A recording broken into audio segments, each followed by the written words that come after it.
Hello students, welcome to Cambridge career institute. Students, chemistry का पहला chapter हम पढ़ रहे हैं और इस चैप्टर में हमने कुछ बातों को पढ़ा है। पिछले लेक्चर में हमने वहां पर पढ़ा था डाल्टन्स एटॉमिक थ्योरी, और वो सबसे पहली थ्योरी थी जो एटम के बारे में दी गई थी। और उसमें यह बताया गया था कि एटम जो है वो सबसे छोटा और सबसे फंडामेंटल पार्टिकल है किसी भी सब्सटेंस का, किसी भी मैटर का, ठीक है। और फिर उन्होंने एक दूसरी बात उन्होंने ये बताई कि एक एलिमेंट के जो एटम है, चाहे कितने भी एटम है, उनके मास और केमिकल प्रॉपर्टी जो है सेम होती है। उसके बाद बताया कि अलग अलग एलिमेंट के जो एटम है तो उनके मास और केमिकल प्रॉपर्टीज डेफिनेटली क्या होंगी, बताओ, अलग अलग होंगी। और फिर बताया कि जब कोई केमिकल रिएक्शन होती है, जब एक सब्सटेंस दूसरे में चेंज होता है, तो जितने एटम रिएक्शन में पार्ट लेते हैं उतने ही एटम प्रोडक्ट में बनते हैं। मतलब केमिकल रिएक्शन होने के दौरान एटम ना तो मिटता है ना ही बनता है। इस तरह की कुछ बातें जो वो डाल्टन ने अपनी थ्योरी में बताई थी।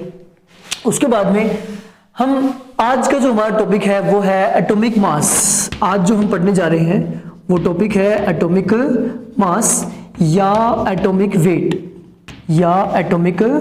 वेट हालांकि मास और वेट में डिफरेंस होता है, बहुत ज्यादा डिफरेंस होता है, ठीक है।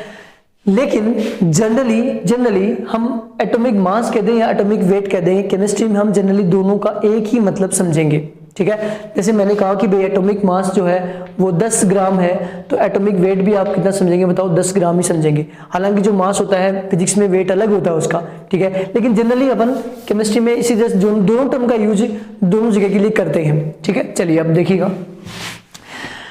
देखो बच्चों, पुराने टाइम पे एक एटम का मास कैलकुलेट करने की कोई भी टेक्निक वहां पर मौजूद नहीं थी, लेकिन रेस्पेक्टिव मास जो है वो कैलकुलेट किए जा सकते थे। अगर एक का मास अपन ने कुछ मान लिया है तो उसके रेस्पेक्ट में किसी और का मास अपन कैलकुलेट कर सकते थे, क्योंकि बड़े मास तो कैलकुलेट हो सकते थे, लेकिन छोटे मास, एक एटम का मास कैलकुलेट करने की वहां पर कोई भी टेक्निक नहीं थी, ठीक है। चलिए, तो साइंटिस्ट ने क्या किया, सबने इकट्ठा होकर क्या डिसाइड किया कि भैया एक एटम का जो एटॉमिक मास है उसको अपन यूनिट मान लेते हैं, और हाइड्रोजन के लिए ये सबसे पहले माना गया, उसकी अपन यहां बात कर रहे हैं। तो देखो, सबसे पहले क्या किया गया कि मास ऑफ वन हाइड्रोजन एटम कितना मान लिया, 1 AMU, एटॉमिक मास यूनिट, है ना। एटॉमिक मास जिसको अपन ने यूनिट मान लिया है वो कितना मान लिया, 1, किसको माना, हाइड्रोजन के एटम के, एक एटम के मास को कितना मान लिया, 1 AMU मान लिया। और इसके रेस्पेक्ट में दूसरे एटम के मास को जो है डिसाइड किया गया। तो ध्यान दो आप, जैसे कैसे डिसाइड किया गया समझो इस टेक्निक को। जैसे मान लो कि एक सिलेंडर में हमने हाइड्रोजन गैस भरी हुई है, ये मान लीजिए एक सिलेंडर है, और ऐसा ही एक और सिलेंडर है। दो सिलेंडर अपने पास में है और दोनों की साइज एक जैसी है, ठीक है। दोनों सिलेंडर की एक जैसी साइज है, ठीक है। अब एक सिलेंडर में हमने भरी हाइड्रोजन, ठीक है, और दूसरे सिलेंडर में हमने भर दी नाइट्रोजन। दूसरे में क्या भर दी हमने, नाइट्रोजन। तो अब देखिए, हाइड्रोजन इसमें भरी हुई है मैंने, मान लीजिए कि सिलेंडर जो है वो मेरा 2 kg का है। अब देखो 2 kg जो मास था वो तो एक बड़ा मास है, इतना मास तो कैलकुलेट कर सकते थे उस टाइम भी, ठीक है। लेकिन एक एटम का मास जो कि दिखता भी नहीं है उसको कैलकुलेट करने की वहां पर कोई टेक्निक नहीं थी। हालांकि आज है लेकिन उस टाइम नहीं थी। अब नाइट्रोजन गैस भरी हुई है, जिस टेम्परेचर पे, प्रेशर पे और वॉल्यूम में H2 भरी गई थी, उसी टेम्परेचर, प्रेशर और वॉल्यूम में हमने क्या भर दी, इसके अंदर N2 भर दी है, ठीक है। सेम टेम्परेचर और प्रेशर और वॉल्यूम पे हमने N2 भर दी है। अब ये 2 kg का आ रहा है और वो सिलेंडर जो है वो 28 kg का आ रहा है। ये सिलेंडर 2 kg का आ रहा है और वो कितना आ रहा है, बताओ, 28 kg का।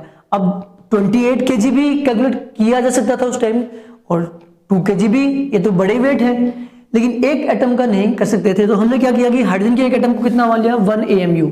अब हमको साफ दिख रहा है कि नाइट्रोजन गैस का जो सिलेंडर है, जिसमें सेम टेम्परेचर पे, प्रेशर पे और सेम वॉल्यूम में, इतने ही बड़े में हमने जो वो N2 गैस भरी हुई है, और वो 28 kg का आ रहा है, ये 2 kg का आ रहा है। इसका मतलब क्या हुआ, इसका मतलब उसके जो पार्टिकल्स हैं वो पार्टिकल इसके पार्टिकल से 14 टाइम हैवी है। कितने टाइम हैवी बताओ, 14 टाइम हैवी है। तो अगर इसके एक पार्टिकल का मास 2 है, उसका 28 आ रहा है, तो इसके एक पार्टिकल का मास 1 AMU मान लिया है अपन ने, कितना मान लिया है 1 AMU, तो उसके एक पार्टिकल का मास कितना हो जाएगा 14 AMU। क्यों? क्योंकि इसका एक पार्टिकल उसके एक पार्टिकल से 14 टाइम हैवी है, एक मॉलिक्यूल से उसका मॉलिक्यूल 14 टाइम हैवी, इसके एटम से उसका एटम 14 टाइम हैवी। क्यों? क्योंकि एक मॉलिक्यूल में यहां भी 2 एटम है और यहां भी कितने एटम बताओ 2 एटम है, ठीक है, तो कोई फर्क नहीं पड़ेगा।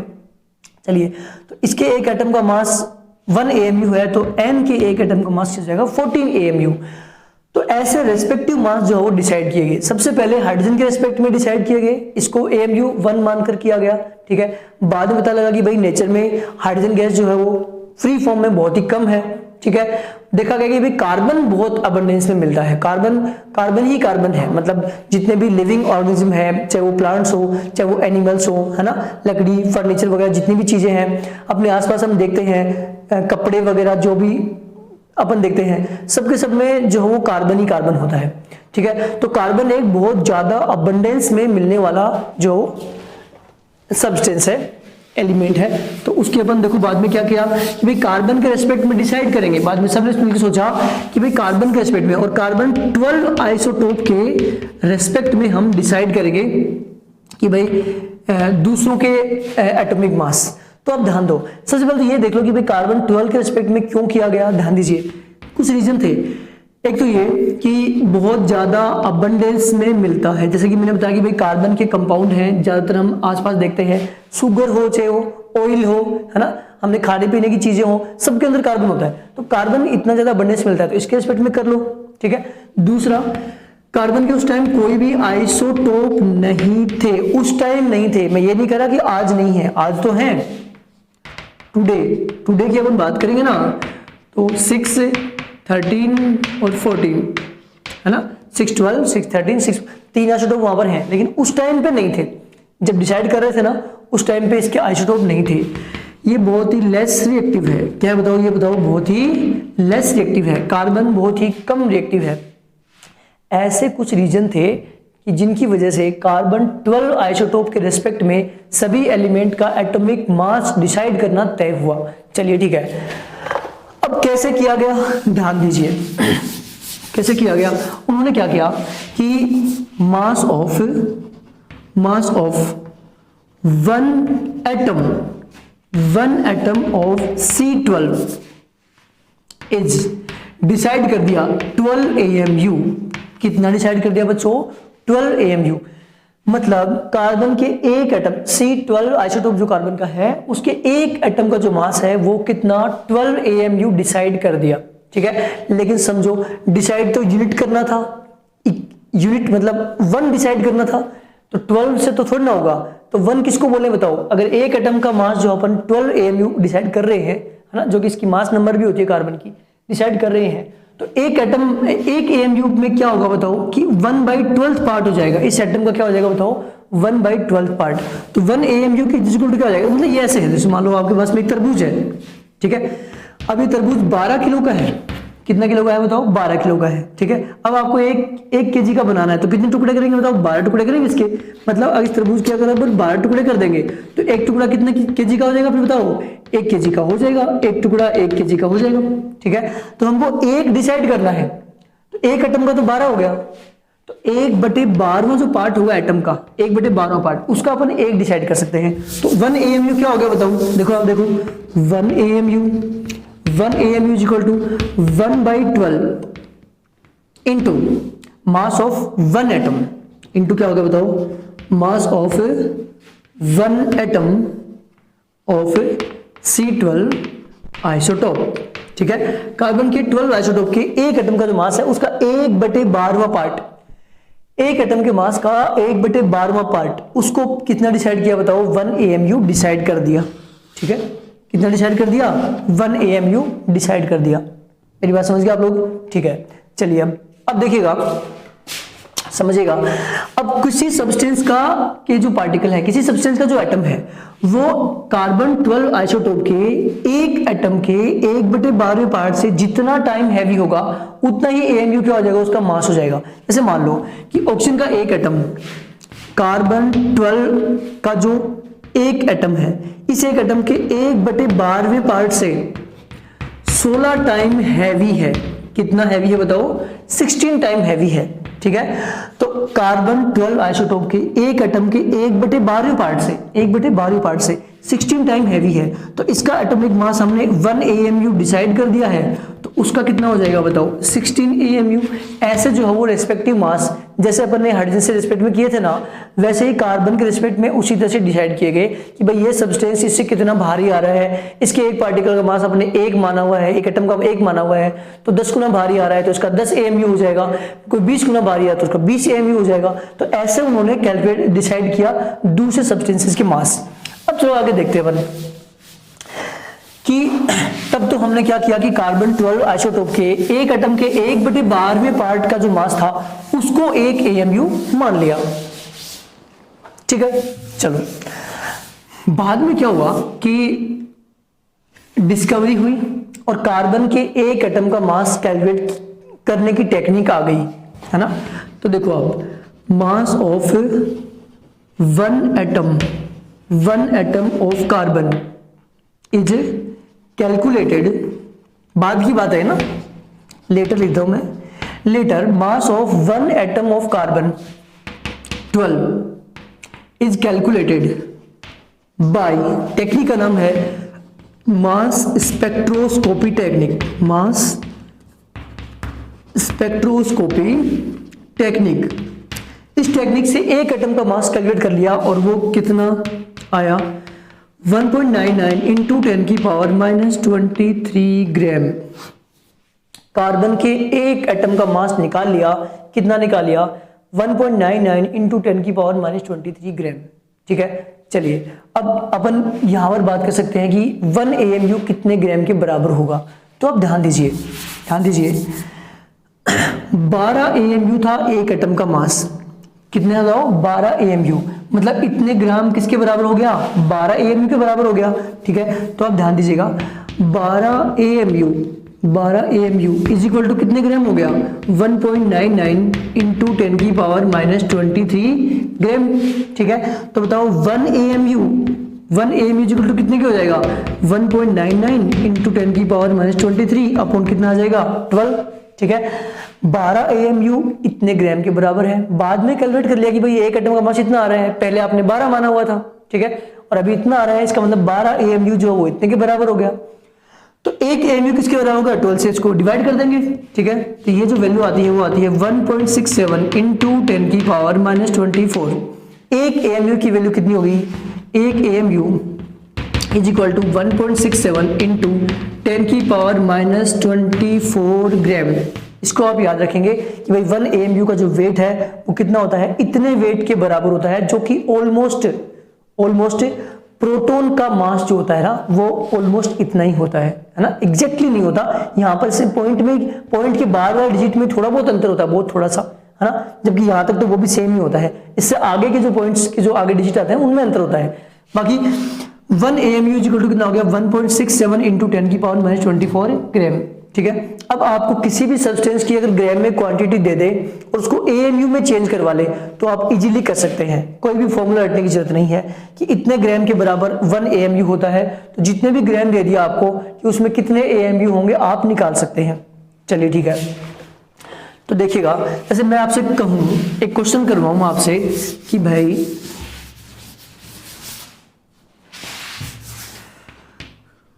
500 ग्राम ऑफ कार्बन, ये मैंने आपको एक क्वेश्चन दिया कि कार्बन की 500 ग्राम क्वांटिटी में कितने AMU होंगे, है ना।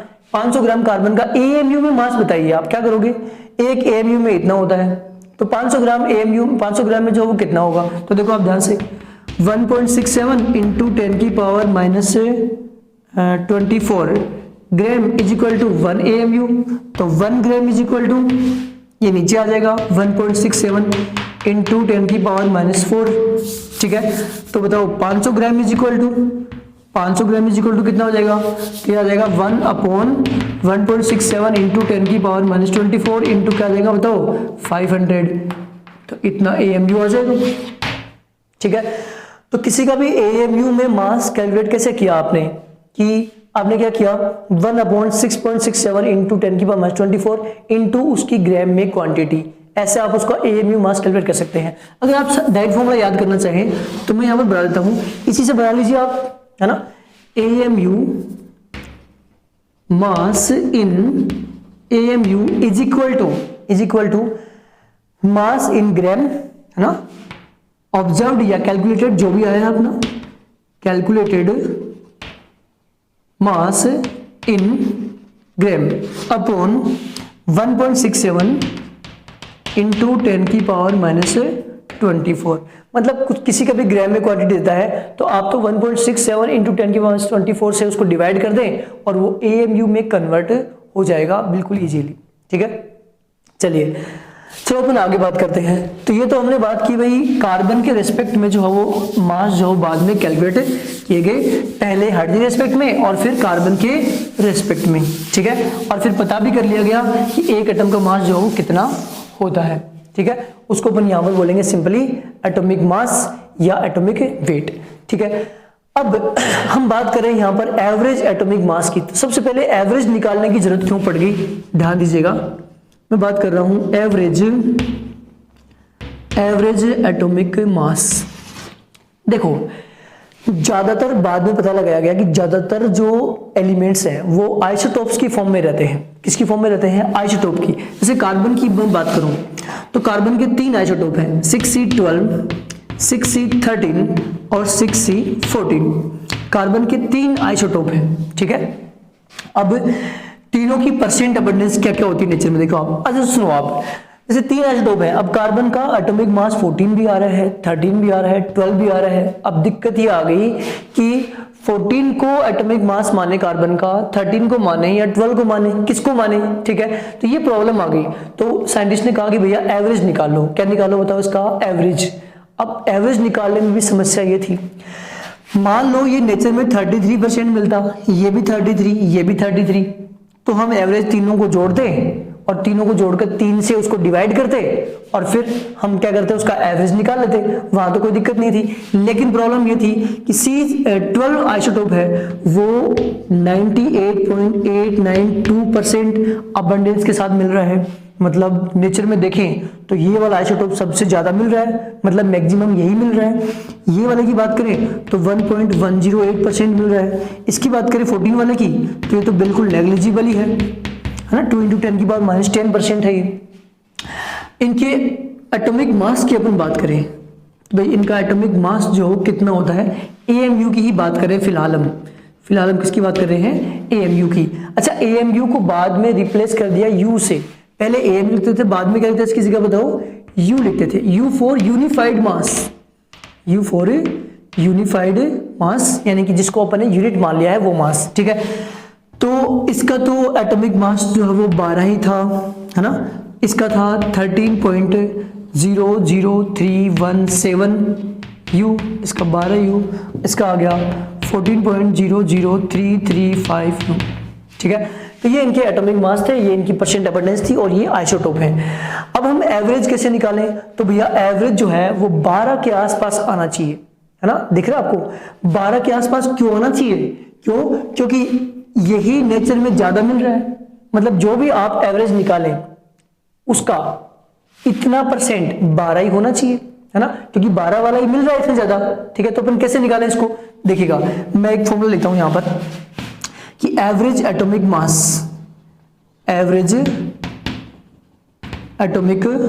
मास is equal to mass of या atomic mass of first isotope, जितने भी आइसोटोप है देखो आप, atomic mass of first isotope into इसकी percent abundance plus atomic mass of second isotope,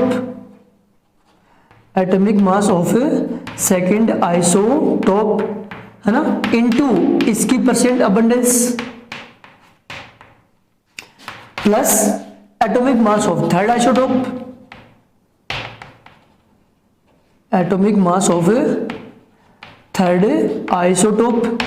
into इसकी परसेंट अबंडेंस, ठीक है, और अपॉन 100। देखो बच्चों एवरेज कैसे निकालेंगे, एक आइसोटोप का atomic mass into percent abundance, जैसे ये एटॉमिक मास हो गया इनटू ये अबंडेंस होगी, प्लस दूसरे आइसोटोप का एटॉमिक मास इनटू उसकी परसेंट अबंडेंस, प्लस तीसरे आइसोटोप का एटॉमिक मास इनटू उसकी परसेंट अबंडेंस। और हो सकता है कि और भी आइसोटोप हो, कई एलिमेंट ऐसे हैं जिनके 10-10 आइसोटोप भी होते हैं, अपन बात करेंगे। तो देखो सभी को जोड़ देंगे मतलब, और अगर फोर्थ आइसोटोप है तो atomic mass of fourth isotope into उसकी परसेंट अबंडेंस, सबको से जोड़ देंगे और 100 से क्या कर देंगे, इसको डिवाइड कर देंगे। ठीक है, इस तरह से जो मास आएगा वो अपना क्या आएगा बताओ, एवरेज एटॉमिक मास। जैसे मान लीजिए हमको कार्बन का निकालना है, तो ये इंटू ये प्लस ये इंटू ये प्लस ये इंटू ये अपॉन 100, तो देखो कितना आएगा कार्बन का, 12 into 98.892 plus 13.00317 into 1.108 plus 14.00335 into 2 into 10 की पावर -10 अपॉन 100। ठीक है, तो बच्चों 2 इंटू 10 की -10 तो वो तो बहुत छोटी नंबर होगी, इसको तो आप नेगलेक्ट मानकर छोड़ सकते हो, उसको जोड़ने से नहीं जोड़ने से कोई फर्क नहीं पड़ेगा। इन दोनों को मल्टीप्लाई कीजिए, 100 से डिवाइड कीजिए और फिर ये आ जाएगा 12.011 U। ठीक है, तो ऑब्वियसली 12 के आसपास ही आना चाहिए था, क्योंकि नेचर में यही सबसे ज्यादा अबंडेंस में मिल रहा है। ठीक है, तो ये जो है वो कार्बन का एवरेज एटॉमिक मास आ गया। इसी तरह से सबके एवरेज एटॉमिक मास निकाल लिए गए, और जो हम पीरियोडिक टेबल में पढ़ते हैं वो एक्चुअल में एवरेज एटॉमिक मास ही होते हैं। ठीक है, चलिए तो आज हमने सीखा कि भाई एटॉमिक मास क्या होता है, कैसे इसको डिफाइन करते हैं, कैसे इसका एवरेज एटॉमिक मास जो है वो कैलकुलेट करते हैं। ठीक है, कुछ एलिमेंट का एवरेज एटॉमिक मास जो मैं आपको पिक्चर में सेंड कर दूंगा और वो आप उसको याद रख लीजिएगा। ठीक है, चलिए आज के लेक्चर के लिए इतना ही, और अगले लेक्चर में हम सीखेंगे कि मॉलिक्यूलर मास क्या होते हैं और फॉर्मूला मास क्या होते हैं। ठीक है, और उसके बाद में हम मोल कॉन्सेप्ट की बात करेंगे। Thank you.